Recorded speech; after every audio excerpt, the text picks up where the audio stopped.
IBA Grads, Gateway to Your Desired Future. अस्सलाम वालेकुम students, उम्मीद है कि आप लोग खैरियत से होंगे।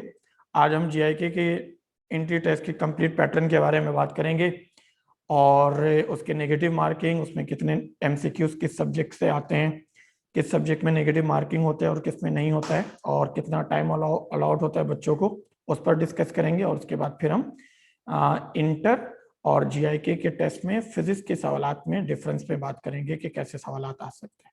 तो सबसे पहले जीआईके के पैटर्न के बारे में बात करते हैं।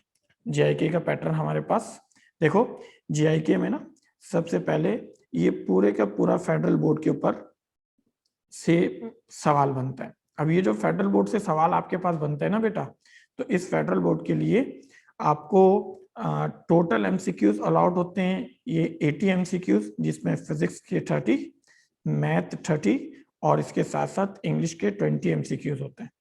अब फिजिक्स में अगर एक सवाल आप सही करेंगे ना तो आपको 3 नंबर मिलेंगे, इसमें नेगेटिव मार्किंग भी होती है, और एक सवाल अगर आप गलत करेंगे तो आपके 1 नंबर माइनस हो जाएंगे। बिल्कुल यही काम मैथ्स में भी होता है। तो अगर फिजिक्स के आपके पास 30 एमसीक्यूज हैं तो टोटल मार्क्स इसके हो गए 90। इसी तरह मैथ्स के भी 30 एमसीक्यूज हैं तो इसके भी टोटल मार्क्स हो गए आपके पास 90। और इसी के साथ साथ इंग्लिश के 20 एमसीक्यूज हैं, और इंग्लिश के 20 एमसीक्यूज में नेगेटिव मार्किंग नहीं होता, ठीक है। तो और इसका एक सवाल 1 नंबर का होता है।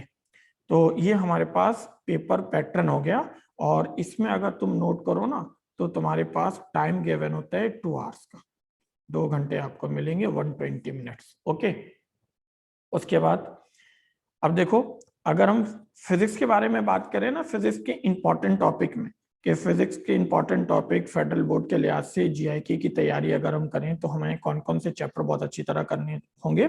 तो उसमें फर्स्ट ईयर के देखोगे तो तुम्हारे पास फर्स्ट ईयर में तुम्हारे पास है एक मेजरमेंट का टॉपिक है, फोर्स एंड मोशन का है, सर्कुलर मोशन है, फ्लूइड डायनेमिक्स है, ऑसिलेशन वेव्स वाला टॉपिक जिसमें सिंपल हार्मोनिक मोशन होता है, हीट एंड थर्मोडायनेमिक्स को आप देखोगे, ये फर्स्ट ईयर का टॉपिक है।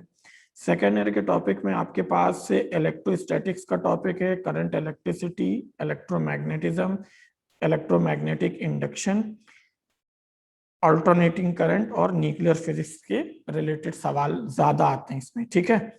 अब ज्यादा आने का मतलब ये कि कोर्स में आपको पढ़ना पूरा है।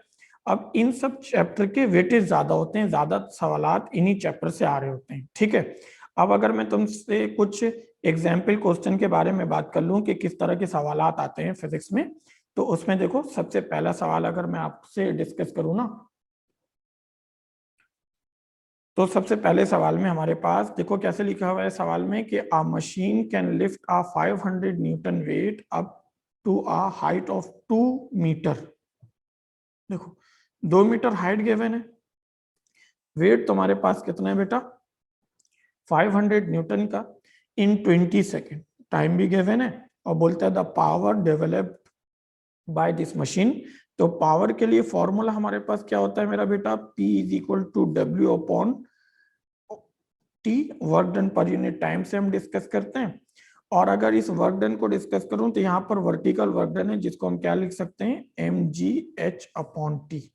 अब नोटिस करो तो ये न्यूटन में गिवन है mg की वैल्यू, और ये हो गया हमारे पास 500 इंटू ये 2 मीटर हाइट है, डिवाइडेड बाई टाइम की वैल्यू 20 है।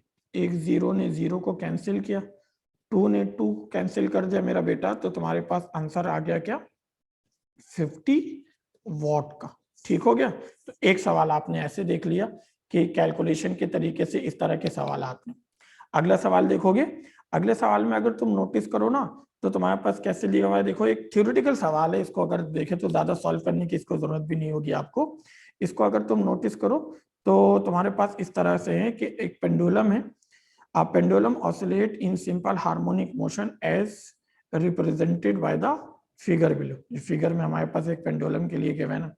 उसके बाद क्या, the frequency of the pendulum. अच्छा फ्रीक्वेंसी क्या है, तो फ्रीक्वेंसी के लिए इसका कंप्लीट लूप यहाँ कंप्लीट हो रहा है, देखो ऐसे ही जगह पे, ऐसा है ना।